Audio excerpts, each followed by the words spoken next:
Hey, welcome back to video number 3. In video 1, we talked about our posture, correct posture.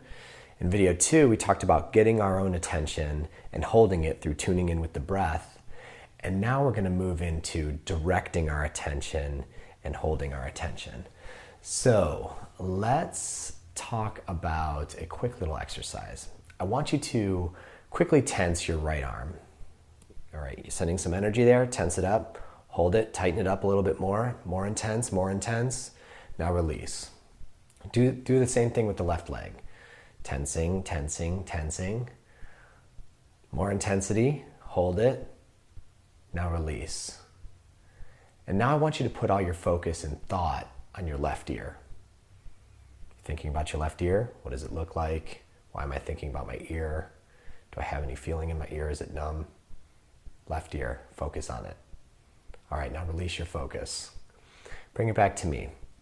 So what changed from your right arm to your left leg to your left ear? Well, clearly it was your focus, right? Boom, boom, boom around the body. And I bring this up for a couple different reasons. Many mindfulness practices and techniques focus on body scanning, and this is a great way to kind of get out of the environment and into our own bodies and starting to pay attention of where we're feeling comfort or dis-ease or tension, that sort of thing. And it's a great way to keep all those extraneous thoughts out. So that's body scanning as part of a mindfulness practice.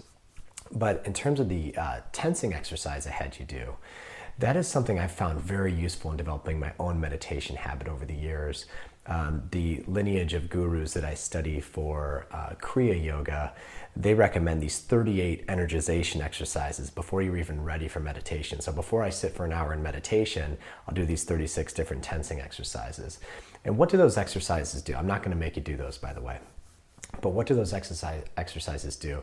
They bring energy into the body, for one. They get your prana moving. The prana is the life energy in the body. But also, they help remind you that you are in full control of directing your will and directing your focus through the different parts of the body. It's very important to remember those things because so much of our lives we spend feeling a little bit out of control, don't we? So here's what I want you to do each day before meditation. By the way, I do recommend trying your meditation habit in the mornings, right when you wake up. That's your chance to have a fully clean slate, as much of a clean slate as possible, before you grab your cell phone off your nightstand and say, what did I miss? And jump into all the craziness of the device. Sit up in bed, throw your legs over the side, and if you can, set a glass of water on your nightstand the night before. This just gives you something to focus on as soon as you wake up. Grab the water, hydrate your body, and that'll help wake you up a little bit, but it also starts bringing that focus in. And then we're going to tense the body a few times. So when you sit up in bed, you're going to be groggy, you're going to want to fall back asleep, you're going to want to try to phone in your meditation by saying, I'll just meditate in bed, and you'll wave around and fall asleep. So here's what we're going to do. Put your feet on the floor, side of your bed, and just tense the entire body, all the way from your toes, all the way up to your neck. Tense it and release. Do it again. And a third time.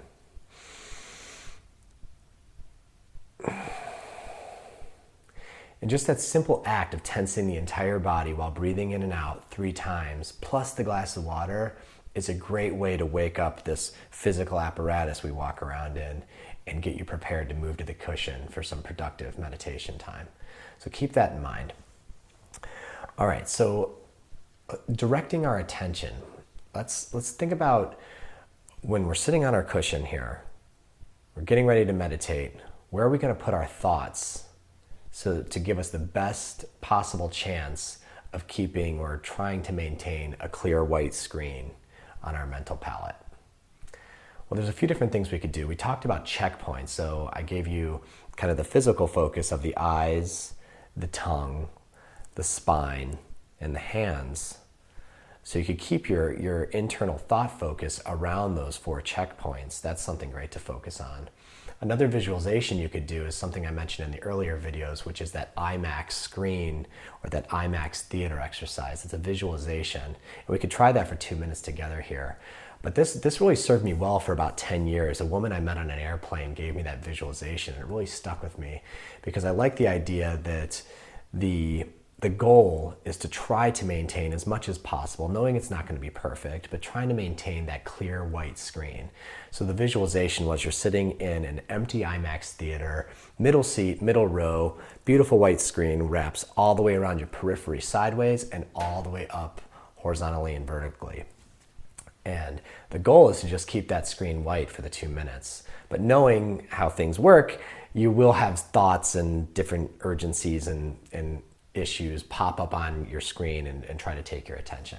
And your goal over and over is just to wipe the screen to white without judging it, without getting into a conversation with yourself about it. Why am I thinking about that again? Just non-judgmentally wiping the screen to white. So that's the visualization. And that gives me something, easy and simple to focus on, because it just provides that stark contrast between no thought and thought. And again, the goal isn't to have just this perfect white screen the whole time and to just, beat the hell out of yourself whenever you're thinking a thought. That's not the goal. The goal is to just keep wiping the screen. And when you wipe the screen, you're cultivating your meta attention, you're strengthening your focus and your concentration, and you're cultivating greater levels of discernment. And I talked a lot about discernment in those first few videos and why that is so important. So here's what we're going to do. We're going to practice 2 minutes together, and we're going to use the IMAX visualization exercise, and then we're going to see how that treated us, okay? So get ready, because remember, nothing is better than practice. I could talk about this all day long, but it doesn't mean anything if we're not practicing. So let's do 2 minutes. 2 minutes starts right now. All right, for this 2-minute exercise, let's close our eyes. Let's pretend we've already been doing the breath work we talked about in video number 2. So we've kind of started to get our own attention. We want to get into the scene a little bit. Let's picture ourselves in that IMAX theater. Giant white screen in front of us, wraps around sideways, floor to ceiling, wall to wall. It's huge. Picture the white screen and allow any thoughts that are passing through to just take up a little space on the screen, try to get our attention. But it's not our job to get into a conversation with ourselves about them or why they're there, why we're thinking about them. We just want to grab what appears to be this giant white squeegee and wipe the whole screen to white, to the absence of thought. And if more appear, that's okay. Maybe it's a giant touch screen and you could just touch them and they disappear. But you want to assume the control and the responsibility of clearing that screen. So let's breathe the same breath count in and out. Just fall into a rhythm.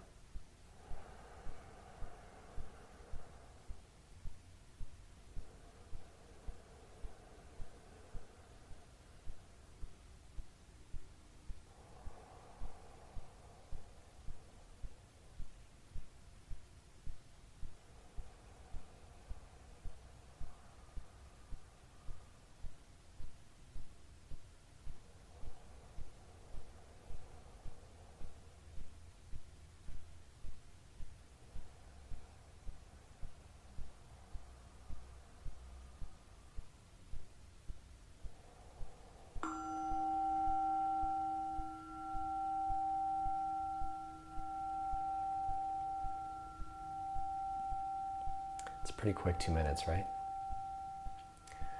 For some people, it might seem a lot longer than 2 minutes. Other people, it just blows by really quickly. But the point of practicing is to just give you some ideas of where to anchor your focus. Because when your focus is anchored, you're more likely to hold your ground and not let all those thoughts that will come in and out, let those overtake you. And again, I'm going to remind you this a bunch of times, but the meditation is not the total absence of thought. It's not a pass-fail exercise where it's like the white screen or failure. The white screen is great, but the meditation is the act of clearing that screen as many times as it takes. And that's what's cultivating your meta attention and your discernment. And it's really going to lengthen those gaps of the white screen, of the white space, the clear space. It'll lengthen those gaps over time. So that was 2 minutes in holding and directing our attention. So quick recap, when you wake up each morning and you're gonna move to your sacred spot to start your practice, have a glass of water on your nightstand, tense the body 3 times, wake up the body and prepare yourself to sit in silence with yourself. And then once you're seated, you're gonna get your own attention through some breath work, and then you're going to direct your focus inward. I gave you the visualization exercise, the IMAX, to give you one tool in your tool belt, but you could also keep your eyes open and tune into your environment around you. I hear birds faintly chirping way outside the window when I'm being quiet. That's something you could tune into. Sound good? All right, you're starting to hold your attention, you're directing your focus. In the next video, we're going to talk about the 30-day challenge.